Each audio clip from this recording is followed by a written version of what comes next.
सफाई करने वाली औरत ने सफाई करते हुए गलती से पुरानी कीमती चाय दानी तोड़ दी।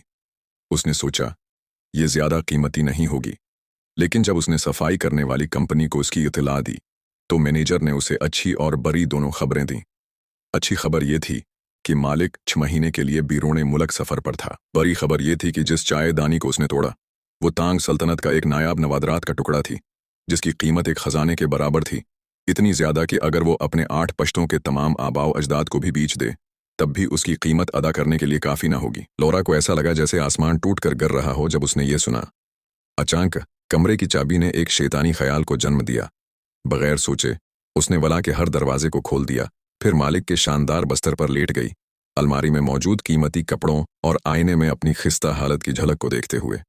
बगैर किसी हचकचाहट के उसने फैंसी कपड़ों में खुद को बदल लिया, फिर अपने पुराने कपड़ों को जला दिया और खुद को हवेली की मालकन में तब्दील कर लिया। लौरा ने सोचा कि चूंकि वो चाय दानी की कीमत अदा नहीं कर सकती तो बेहतर है कि अमीराना जिंदगी का मजा ही ले ले। भूखी होने के बास वो तहखाने में गई, वहां से एक स्टीक निकाला जो सिर्फ अमीर ही खरीद सकते थे और उसे 1982 की लाफिट शराब की बोतल के साथ मिलाकर अपनी नई शनाख्त के मुताबिक बनाया। उसने मालिक के तमाम खानदानी तस्वीरें फाड़ दी और घर को अपने मिसाली अंदाज के मुताबिक सजा दिया।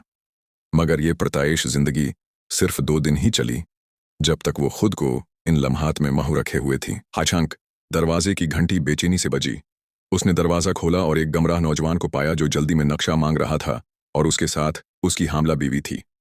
उसने मेहरबानी से उन्हें अंदर आने की दावत दी। नौजवान ने घर की सजावट की मुसलसल तारीफ की, लेकिन फिर नीचे से एक औरत के रोने की आवाज सुनाई दी। नौजवान की बीवी का पानी फट गया और वो कब्ल इस वक्त जिचगी में जाने लगी। खुशकिस्मती से वो पुरस्कौन रही और नौजवान को रहनुमाई दी कि जरूरी सामान सबकी मदद से जमा करे। बच्चा महफूज तरीके से पैदा हुआ। नौजायदा बच्चे को देखकर उसके दिल में जज्बात की एक लहर उठी। वो तकरीबन 60 साल की थी और हमेशा अकेली रही थी। उस लम्हे उसे खानदान के बारे में एक नया एहसास हुआ। अब उसे ऐश व इशरत की परवाह नहीं रही, बल्कि खानदान उसके लिए ज्यादा कीमती हो गया। उसने बड़े दिल से बहुत सा बच्चों का सामान दे दिया, जिससे मायक बिल्कुल हैरान रह गया। उसने वजाहत की कि वो बहुत उर्से से अकेली रह रही थी और ज़ाती तौर पर विलादत में मदद करने के बाद वो बहुत जज्बाती तौर पर जड़ गई थी। इसलिए उसने उम्मीद जाहिर की कि वो लोग कुछ अरसा और रख सकें। मेरा घर तुम्हारा घर है। मायक तेजी से अपनी बीवी जीनी के पास गया ताकि उसे ये खुशखबरी दे। दोनों ने सोचा कि वो एक नेक दिल शख्स से मिले हैं, लेकिन उन्हें बिल्कुल अंदाजा नहीं था कि घर की मालकन दरअसल एक धोखेबाज है जो किसी और की जिंदगी पर कब्जा किए हुए है। दिन गुजरते गए। मायक ने जायदाद के सबसे भारी काम संभाल लिए।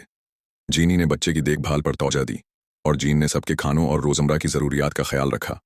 और यूं वो तीनों और बच्चा एक खुश और पुरामन खानदान की तरह रहने लगे, एक ऐसे घर में जो उनका नहीं था।